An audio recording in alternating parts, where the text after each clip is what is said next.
Hey guys, it's Lemmingrash. Today we're going to be looking at a replay that I just played on Murovanka. This is in my WZ132-1, and this is the highest damage game I've had so far in this vehicle. So, what you can see is we're on the map Muro. It's an encounter game. Typically on encounter Muro, it's very difficult to guess where the enemies are going to go. I used to think it was easy, but I think lately with meta changes it's actually sort of difficult. So, in my opinion, E7 has become extremely important because you want to figure out where the enemy's going before the game, so you can sort of make educated decisions based on that. So what you can see me doing is I've popped up to E7. The whole goal is to try to figure out who's here. I end up spotting like 5 or 6 tanks, and that's going to give me some really important information. So what you can see if you take a look at the map while I just sort of drive around in circles, I'm going to leave because I don't want to get clicked and I don't want the T100 lightweight to YOLO me. I also noticed the 1390 could YOLO me. Like, I'm leaving this position because I don't want to get YOLO'd and clicked. But what I see is that they've sent about 8 tanks, you know, give or take. You know, there's going to be some tanks who aren't lit. So I'm guesstimating 8 tanks are going to be on the 9 line.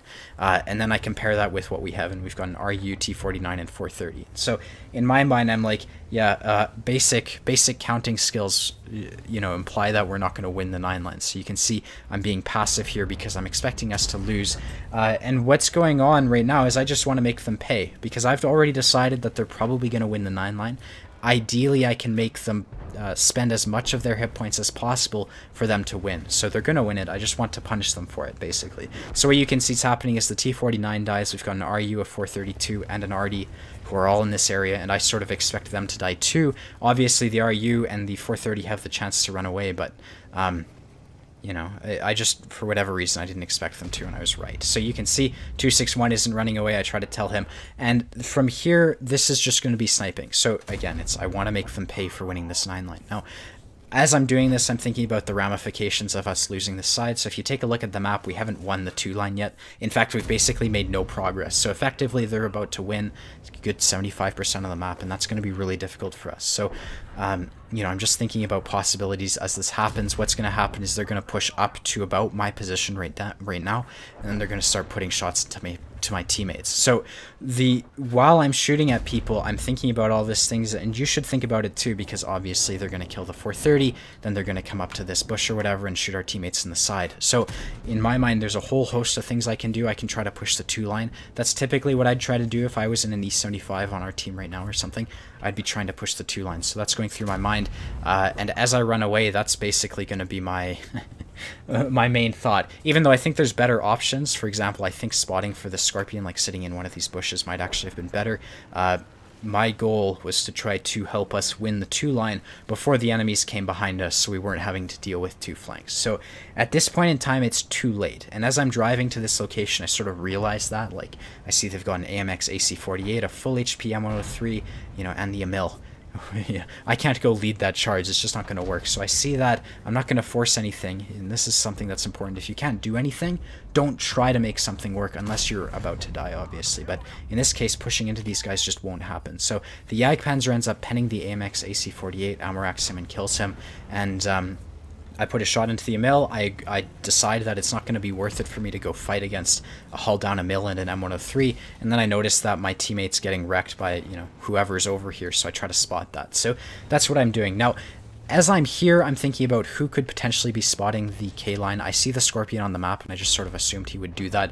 Eventually, I'm going to realize he isn't, and so that's going to open up a huge, you know, you can see how late that T100 was spotted. So that's going to open up a huge weakness in our defenses, I guess. You can see the T100's just able to sort of drive up the K-line, and all he does is take 1 shot. So I expect him to die right here, but really he doesn't take much HP for doing this. None of our teammates are shooting him, and I am going to position myself because I don't want anyone else scooting up the K-line. I don't want the 1390 to get behind us. You can see this single light tank, this T100 light tank, is drawing the attention of like 4 or 5, including myself. That's 4 vehicles, right?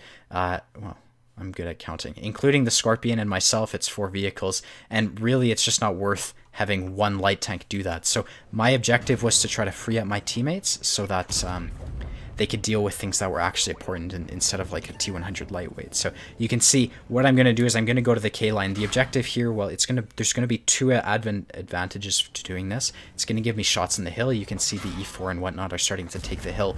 And that's obviously the shots in the hill will hopefully prevent them from getting above my teammates. And I also obviously want to prevent them from pushing down the K line. So I'm going to position myself to do two things at once. I'm going to be a bit too late to help on the hill. You can see the enemy are backing off the hill. That's going to be great for our team. And at the same time, I am sort of locking down this K line here by, you know, hopefully preventing them from getting into K1 and into our base and things like that. So what I'm doing right now is I'm looking for shots in the M4A1. I'd love to just get rid of him. You can see I don't know what happened with that shot, but the Scorpion gets the kill. I'm just going to look for the Charioteer, who I know is in front of me. Eventually we're just going to try to kill him, because ideally if I could push down the K line, that would mean I can get behind them. So I'm going to make a bit of a bad trade there. I don't know why the Scorpion wasn't lit. To me it looked like he wasn't in the bush, but he did put a shot into me. I did have the HP to play like I did, so you know, it was a risk and it didn't pay off effectively, but put a shot into the Charioteer. I know he's a one-shot, and now I've got this AMX 1390 who's focusing me. So this is a mistake that I make. You can see I'm up to 4k damage. The score is now tied. We've basically been down 3 or 4 tanks all game. So at this point in time, I'm sort of, I guess you could say the adrenaline's going. I want to win, obviously, and we were the underdogs. So what you're going to do, you see me do, is I'm going to poke on someone who is camping me. Now, this AMX 1390, he isn't moving. That's really important. When someone isn't moving, it means they're looking at you or looking at something, right? So you can see I ended up poking on someone even though I wasn't lit. I poked on a tank who was looking at me. That could have been the end of my life right there. So that was a really, really shitty poke. Now right here, you can see the Jagdpanzer 100 is just sort of driving into them. Typically when you're in a TD, you don't want to take on 3 lightly armored tanks alone and drive into them, because that's how you get rushed. But you can see he did that, and the Mutz was able to help him out, and so he came out on top. And that is sort of like the tipping point in this game. We were able to turtle and come out on top. So you can see we're going to kill the WZ. There's just the 30, the Emil, and the Charioteer left. So what I'm going to do is I'm going to push into the Charioteer. Now I shot back here, and I noticed my Sixth Sense didn't go off. So in my mind, that was, you know, the game telling me that I wasn't lit. The Charioteer wasn't in one of these bushes spotting me.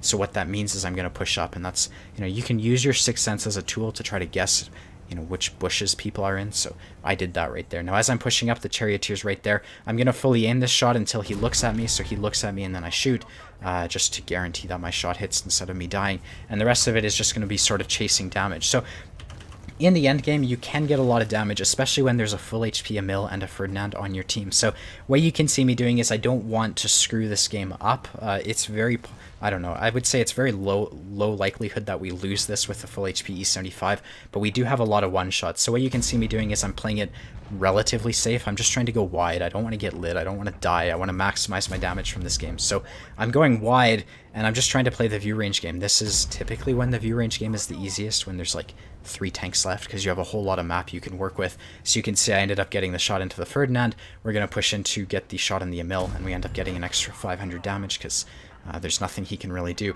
And then from here we just sort of push in and bounce heat off the Arty. So you can see that if you'd like. It's pretty frustrating. So we knew the Arty was at A1, or that was my guess anyways. So you can see I'm fully aiming. The Mutz puts a shot into him. I wanted the Top Gun, so I sort of held the shot, and heat bounced off the Object 261. So that's the game. I almost had a Top Gun but didn't, and that for the most part is my highest damage game in the WZ132. So let's go look at the end plates. Alrighty, so as you can see, that was a mastery badge. I ended up getting Scout because I spotted at the beginning Confederate High Caliber, 1900 XP with a premium account, 1600 spotting, 6300 damage. Overall, a pretty decent game in my mind. I wouldn't say it's spectacular by any stretch of the imagination, but you could argue that if I wasn't in this game, we definitely would have won. Wouldn't have won, in my opinion, because, you know, 6.3k damage. But, you know, that's the gist of light tank gameplay, especially on a map like Muro.